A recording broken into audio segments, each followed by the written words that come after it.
इब्ने सलूल जो मुनाफिक था, उसने क्या कहा, लकद वल्लाहि लकद अजानी नतनु हिमारे का। मेरे करीम आका जब वहां से गुजर हुआ तो क्या कहने लगा, मुनाफिक था, कहने लगा ए मोहम्मद अरबी, तेरे गधे की बू की वजह से मुझे बड़ी तकलीफ हो गई। मुनाफिक था।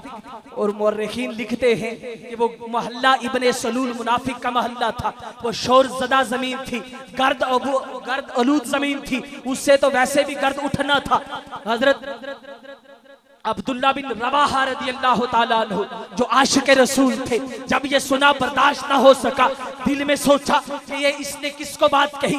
हालांकि अकल का तकाजा ये था कि उसने कोई बड़ी बात नहीं कही थी, शान मुस्तफ़ा में गुस्ताखी न की थी, शान मुस्तफ़ा की तौहीन न की थी, किसी सुन्नत की गुस्ताखी न की थी, रिसालत की गुस्ताखी न की थी, हुजूर के औसाफ की गुस्ताखी न की थी। अगर कोई बात कही थी तो हुजूर की सवारी को कही थी। लेकिन ईमान का तकाजा क्या था, अब्दुल्ला बिन रवाहा कहने लगे, ओ जालिम, तूने मेरे नबी के घोड़े, मेरे नबी की सवारी के को ये अल्फाज कहे हैं, सुन वल्लाहि वल्लाहि। अल्फाज यूं हैं कि मुझे कसम है उस जात की कि जो मेरे महबूब के घोड़े, मेरे महबूब के जो सवारी गदा है, जो उसकी खुशबू है वो तुझसे कहीं ज्यादा खुशबूदार है और अच्छी है।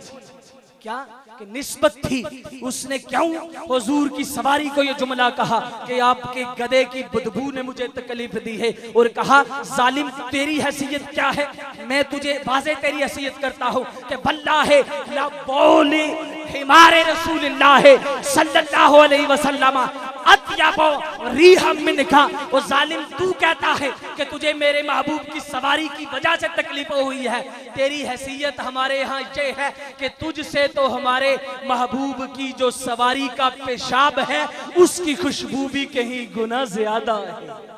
ये है क्यों कि उसकी अब निस्बत ज़ाते मुस्तफ़ा सल्लल्लाहु अलैहि वसल्लम के साथ हो गई है। और हज़रात मोहतरम, यही मोहब्बत मुस्तफ़ा सल्लल्लाहु अलैहि वसल्लम हमारे लिए दुनिया और आखिरत में कामयाबी की ज़मानत है। और तारीख गवाह है कि जब तक मुसलमानों ने इश्क़ मुस्तफ़ा की शमा को जुलाए रखा, दुनिया में उनकी बात चलती थी, वही बात कि चले तो कोहे, रुके तो कोहे गिरा थे हम, चले तो जहां से गुजर गए। वो सहाबा के जो मोहब्बत रसूल का दामन जिन्होंने पकड़ा हुआ था, अगर रुक जाते थे कि दुनिया की कोई ताकत उन्हें हिला नहीं सकती थी, और अगर चल पड़ते थे कि दुनिया की कोई ताकत उन्हें रोक नहीं सकती थी।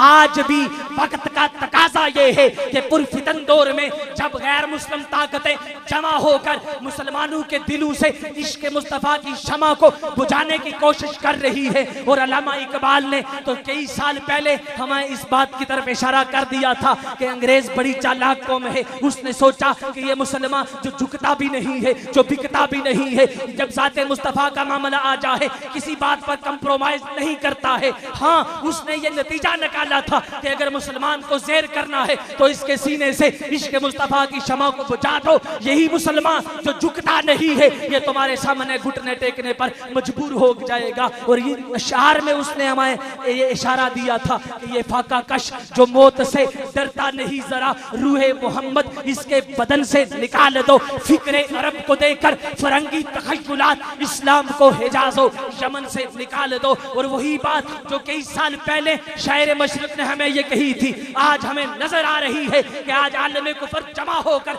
मुसलमानों के दिलों से इश्क़ मुस्तफ़ा की शमा को बचाने की कोशिश कर रहा है। कहीं कुरान की तौहीन का मसला आता है, कहीं डेनमार्क में वो नामूसे रिसालत के हुजूर सल्लल्लाहु अलैहि वसल्लम की शान के खिलाफ वो तौहीन आमेज खाके शाया किए जा रहे हैं और हमारे ईमान का इम्तिहान लिया जा रहा है। आओ आज सब जमा होकर आलम कुफर की आंखों में आंखें डालकर उन्हें ये कह दो कि नामूसे नबी की खातिर हम हर बातिल से टकराएंगे, जो राह में हमारी आएगा हम उसको मार गिराएंगे। क्यों कि ये मसला है जब ईमान का, फिर खतरा जिस्मो जान का क्या, इस मसले को जो छेड़ेगा फिर ताज उछाले जाएंगे। गुस्ताख नबी का चलता फिरे क्यों आशिक का दिल चलता रहे, गुस्ताख नबी को मिटा कर ही सीने की आग बजाएंगे, महबूब की इज्जत गरमाएंगे, नाचीज की जान भी हाजिर है, एक जान नहीं बस उन पर तो लख बार भी सदके जाए। नाराए तकबीर, नाराए रिसालत। इश्क मुस्तफ़ा से हमें जो हटाएगा, हमारा एक एक नौजवान उसे बतलाएगा कि काफिला अहले सुन्नत का एक ये भी असूल है।